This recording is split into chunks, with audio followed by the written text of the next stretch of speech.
Bonjour à tous, aujourd'hui on va essayer de mettre en forme ce genévrier.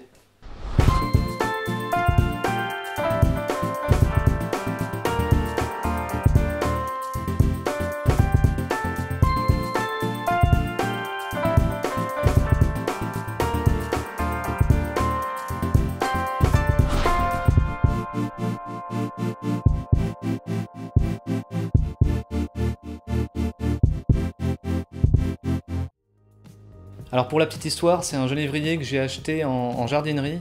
C'était vendu dans un contenant de 5 litres. Et c'était vendu sous le nom de Juniperus X Old Gold. Bon, ça va être un croisement de variétés. En tout cas, c'est un genévrier européen. Et ça m'a permis d'acquérir mon premier genévrier en mars 2017 pour pas trop cher en fait. Bon, bien sûr, quand on l'a reçu, bon, c'était dans un grand pot. Il a fallu. Alors, moi j'ai été un peu vite, hein, forcément, quand on est débutant, on a tendance à tout faire en même temps. Donc, je l'ai rempoté. J'aurais dû le laisser dans un contenant qui servait pour la culture. Alors, tout de suite après, j'ai fait une sélection de branches. Donc, il y a des branches du coup basses qui sont parties. J'ai été un peu vite parce que juste après le rempotage, j'ai fait une première mise en forme. J'avais envie de tester la ligature.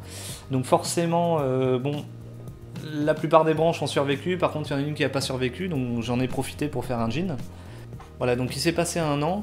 Au bout d'un an, j'ai commencé à apprendre des choses sur la culture. Donc j'ai voulu changer le contenant, prendre un bac un peu plus grand. Donc c'est des bacs en plastique et ils ont l'avantage d'être troués. Hein. Donc en fait, hein, si on regarde en dessous, on voit les racines qui poussent et qui sèchent en sortant.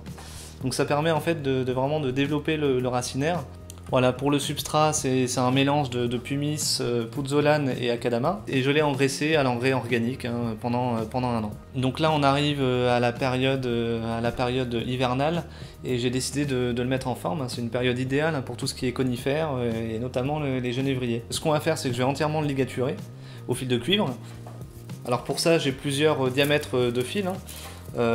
Bon, ça va de 1 mm jusqu'à 5 ou 6. Alors au niveau du tronc, j'ai pas besoin de le ligaturer. Par contre, on va s'attarder au système primaire et puis on va aller jusqu'aux ramifications. La première chose qu'on va faire, c'est de nettoyer le genévrier. Donc il est devenu très dense hein, depuis. Et il faut absolument faire un nettoyage. Et quand on parle de nettoyage, en fait, c'est supprimer tout ce qui pousse vers le bas ou vraiment vers le haut et tout ce qui est faible, etc., mais qui ne sera pas utilisé.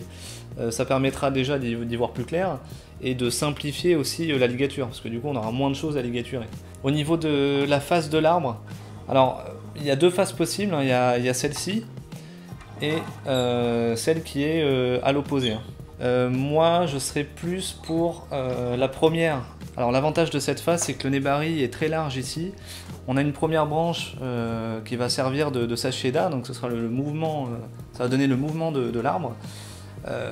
Ici, on a rien de ce côté, mais on va pouvoir équilibrer avec cette seconde branche qui va servir à la fois de branche d'équilibre et aussi de branche arrière. Ensuite, on a cette seconde branche. Et on arrive à la tête. Alors le problème de la tête, c'est que on a deux branches en fait à peu près en concurrence. Donc soit je vais ramener celle-ci de ce côté sacheda, soit je vais la raccourcir et je vais plutôt ramener cette branche de ce côté. Ça on verra au fur et à mesure. D'abord on fait nettoyage, ensuite on ligature et on verra ensuite pour la mise en forme. Donc la première chose, c'est d'analyser en fait la structure des branches, de bien comprendre qu'il y a une première branche, qu'il y a une première division, des ramifications, etc.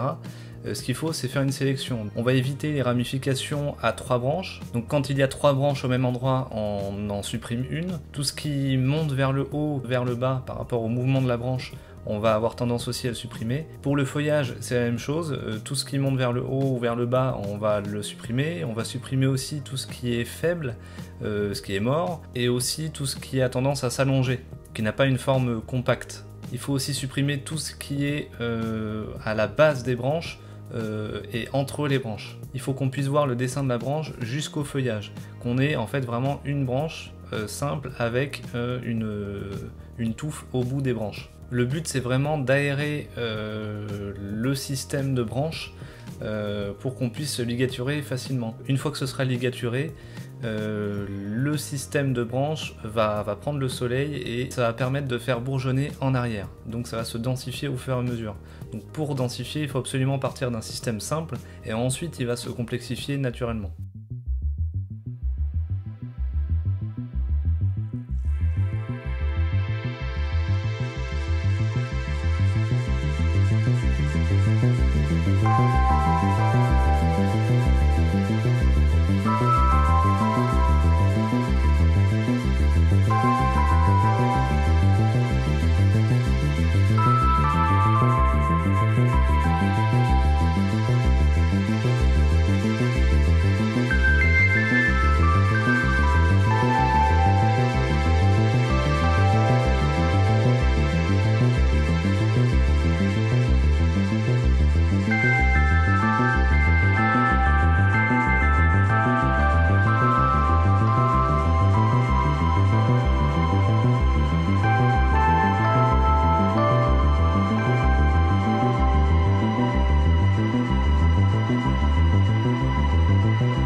C'est bon, on a fini la mise en forme. Donc comme vous pouvez le voir, j'ai fait deux premiers plateaux en fait avec la première branche.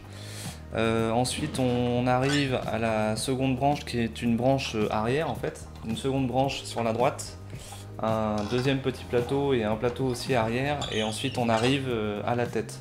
La tête au final que j'ai fini par ligaturer parce que elle poussait en fait vers ce sens-là et moi j'ai ramené la tête vers la direction de la Sacheda, la première branche. J'ai aussi mis en place un haut-banc pour justement essayer de réduire un peu la taille parce que même là encore j'ai l'impression que la tête est un peu trop haute, j'aimerais la descendre un tout petit peu plus. Mais là, bon, j'ai fait beaucoup de choses, donc je vais le laisser reprendre. Alors ici aussi, à cet endroit, il y a un petit... c'était une branche en fait, mais j'ai pas pu la mettre en forme, et puis elle était trop grosse on perdait en fait la conicité, donc ça allait trop loin.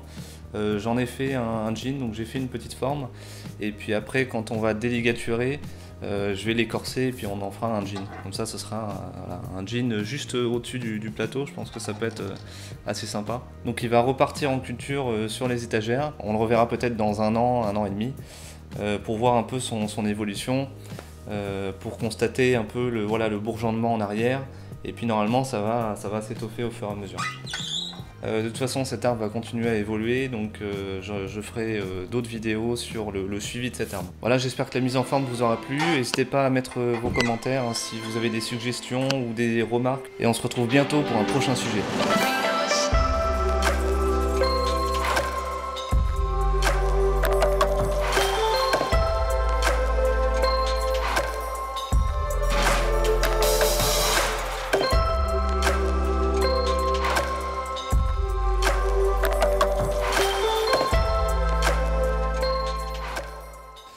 Bon, maintenant il va falloir tout nettoyer.